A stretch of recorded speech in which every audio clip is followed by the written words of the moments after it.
Dear audience আসসালামু আলাইকুম। Dear audience, বরাবরের মতো আজকেও আপনাদের মাঝে বহুত ইম্পর্টেন্ট একটি প্রোগ্রামিং এবং টাইমিং ভিডিও নিয়ে আবারও আপনাদের সামনে হাজির হলাম।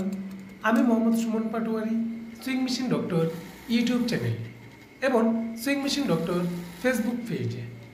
ডিয়ার ফ্রেন্ডস, আজকে আমি আপনাদেরকে দেখাবো টপিক্যাল GT856D এই মডেলের লেটেস্ট জিগজ্যাগ সুইং মেশিনের কীভাবে স্টিচ ঘন করবেন এবং পাতলা করবেন এবং ব্যাক স্টিচের স্টিচ কীভাবে ঘন করবেন পাতলা করবেন ম্যানুয়াল ইউজার গাইড আপনাদেরকে আমি দেখাবো। তো আমাদের এই মেশিনটা সম্পূর্ণ প্রোগ্রামিং মেশিন। এই মেশিনটা সম্পূর্ণ কন্ট্রোল করতে হয় প্রোগ্রাম থেকে।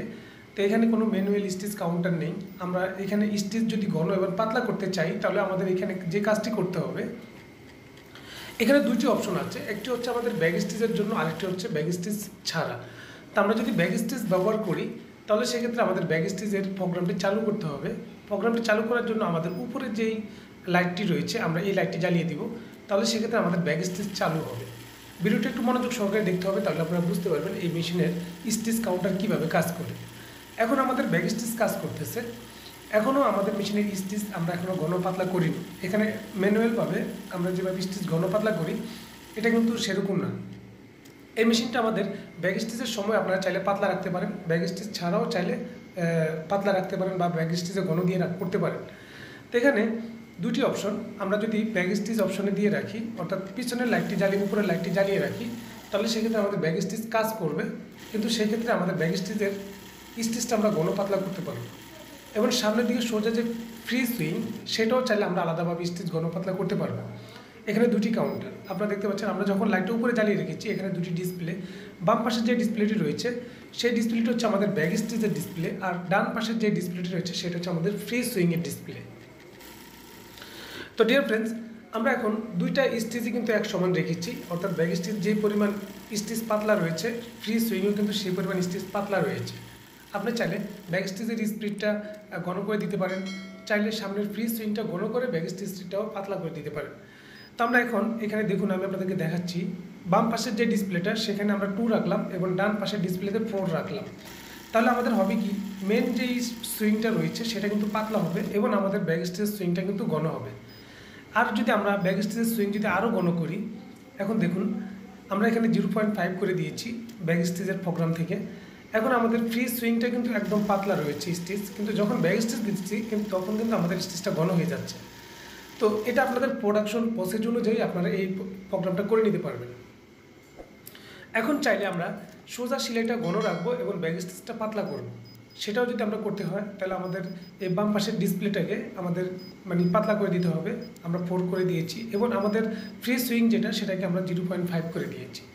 এখন যদি আমরা এই মেশিনটা সুইং করি, এখন দেখুন আমাদের সোজা যে সিলাইটি রয়েছে সেটি একদম ঘন হবে এবং আমরা যখন ব্যাক স্টিচ দিব তখন কিন্তু আমাদের স্টিচটা পাতলা হয়ে যাবে। আপনারা বুঝতেই পারতেছেন যে এখানে সম্পূর্ণ অটোমেটিক প্রোগ্রামিং সিস্টেম এই মেশিনটি অনেক সুন্দর একটি সিস্টেম করা আছে। আপনারা চাইলে আপনাদের মন মতো কাস্টমাইজিং করে নিতে পারবেন। তো এখন আপনারা যদি চান যে ব্যাক স্টিচ বন্ধ রাখবেন, ব্যাক স্টিচ কাজ করাবেন না, তাহলে উপরের থেকে লাইটটি বন্ধ করে একদম নিচের লাইটটি জ্বালিয়ে দিলেই আমাদের এই দুই ডিসপ্লের পাশের যে বাটনটি রয়েছে এই বাটনের লাইটটি জ্বালিয়ে দিলে কিন্তু নিচের লাইটটি জ্বালিয়ে দিলে আমাদের ব্যাক স্টিচ কাজ করবে না। তো আপনারা বুঝতে পারছেন যে আমরা এই মেশিনের কীভাবে স্টিচ কাউন্টার কন্ট্রোল করি। তো আপনাদের এই মেশিন সম্পর্কে যদি আরও কোনো বিস্তারিত জানার প্রয়োজন হয় তাহলে অবশ্যই আমাদের কমেন্টে জানাবেন। আর ভিডিওটি ভালো লাগলে অবশ্যই একটি লাইক করে দেবেন এবং চ্যানেলে নতুন হলে অবশ্যই চ্যানেলটি সাবস্ক্রাইব করে রাখবেন এবং পাশে থাকা ঘন্টা এবং বেলটি বাজিয়ে রাখবেন এই ধরনের নিত্য নতুন ভিডিও নেক্সট টাইম পাওয়ার জন্য। তো ডিয়ার ফ্রেন্ডস, আমরা এখন দোনো পাশে সেম স্টিচ রাখলাম, অর্থাৎ ডান ব্যাক স্টিচেও সেম, ফ্রি সুইংয়েও সেম। তাহলে আমাদের সোজা সেলাই হওয়ার সময় যেরকম স্টিচ ঘন থাকবে আমরা যখন ব্যাক স্টিচ দিব তখনও ঠিক সেম ঘন থাকবে। যদি ডিসপ্লের দোনো পাশে সেম রাখেন তাহলে দোনো পাশে ব্যাক স্টিচও স্টিচ যেরকম পাতলা থাকবে বা ঘন থাকবে আমাদের সোজা সেলাইও সেরকম থাকবে। তো আমরা এখান থেকে দেখুন আমরা লাইটটা নিচের লাইটটা জ্বালিয়ে দিলাম। এখন কিন্তু আমাদের বাম পাশের ডিসপ্লে কোনো কাজ করবে না, অর্থাৎ বাম পাশে আপনার স্টিচ পাতলা থাকুক আর ঘন থাকুক সেটা আর কোনো কাজ করবে না। আপনারা দেখতে পাচ্ছেন সোজা সেলাই হচ্ছে। এই নিয়মে আমরা এই মেশিনের স্টিচ কাউন্টারটা কন্ট্রোল করে থাকি। তো ভিডিওটি ভালো লাগলে অবশ্যই লাইক করবেন এবং আপনার যে কোনো মতামত আমাদের ভিডিও নিচে অবশ্যই কমেন্টে জানাবেন। আর আপনি যদি আমার চ্যানেল নতুন হয়ে থাকেন তাহলে অবশ্যই আমার চ্যানেলটি সাবস্ক্রাইব করে রাখবেন এবং পাশে থাকা ঘন্টা এখন বেলটি বাজিয়ে রাখবেন এই ধরনের নিত্য নতুন ভিডিও নেক্সট টাইম পাওয়ার জন্য। আজকে এই পর্যন্তই, দেখা করবো পরবর্তী কোনো এক ভিডিও নিয়ে। সে পর্যন্ত সকলে ভালো থাকুন, সুস্থ থাকুন, এই কামনায় আজকের মতো বিদায় নিচ্ছি। আল্লাহ হাফেজ।